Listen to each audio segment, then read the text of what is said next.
Hey everyone, in today's video, I'm going to show you the right type of soil to use in your grow bags and pots so that you don't end up with the mess that I had in these grow bags last year. Whether you're starting from scratch or you're revitalizing the soil that you already have, I'm going to show you exactly what you need to do, but let me give you the backstory first. I grow all of my tomatoes in grow bags.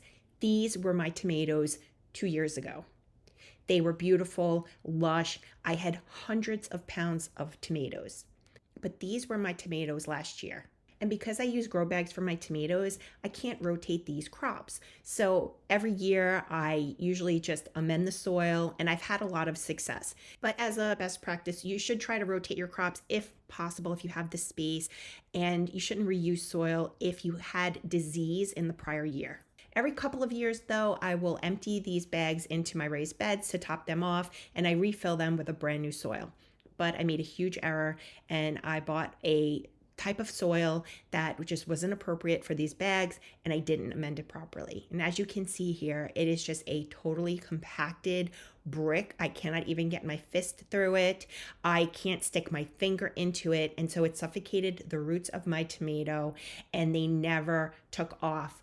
And so I am going to fix this problem this year so it doesn't happen again. Now, rather than waste the soil that I have, I am going to amend it. So let me show you what I'm going to do.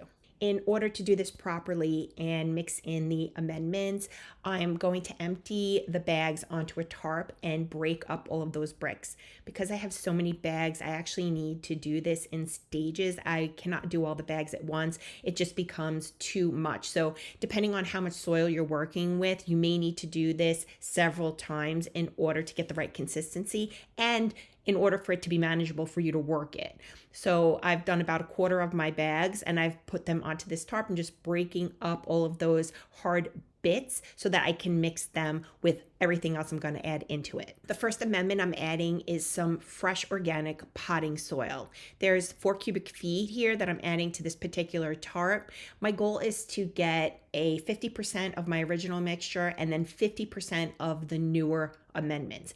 As a best practice, every year it's a good idea to top off your growing medium with some fresh organic potting soil. So at a bare minimum, I would be amending my soil with some type of organic potting mix. I do that with my bags and my raised beds. And then of course, if I'm growing in the ground, I'll add in some either compost or organic potting soil into that as well. Next, I'm adding some organic compost. Compost will add in nutrients. It will help to improve the soil structure, improve drainage. So overall, it is a great component to add to your growing medium. And lastly, I'm adding in perlite. Perlite is a gardener's best friend, and this was a complete oversight on my part. It's a mistake I will never make again. Had I added this last year, I probably would have been okay. And I don't know what I was thinking. I normally add it in and I just didn't. This will make up about 20 to 30% of the mixture.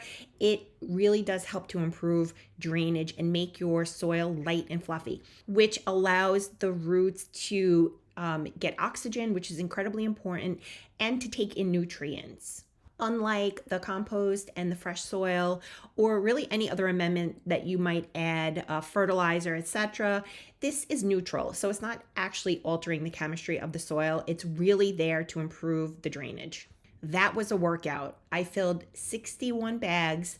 It was a combination of 15-gallon, 10, and 5-gallon. And this year I'm actually going to plant my peppers and eggplant in grow bags as well. And that is really to rotate those particular crops. I want to give my raised beds a chance to recover. And I'm going to be growing some other things in the raised beds, which I'll cover in some upcoming videos. You can see just how light and fluffy and loose this soil is. This should make a perfect growing medium for all of the vegetables I mentioned. More importantly, though, this is 2 days later. I had a full day and night of rain. Now the soil is wet, but you can see just how light and fluffy it still is. So it is draining water really, really well.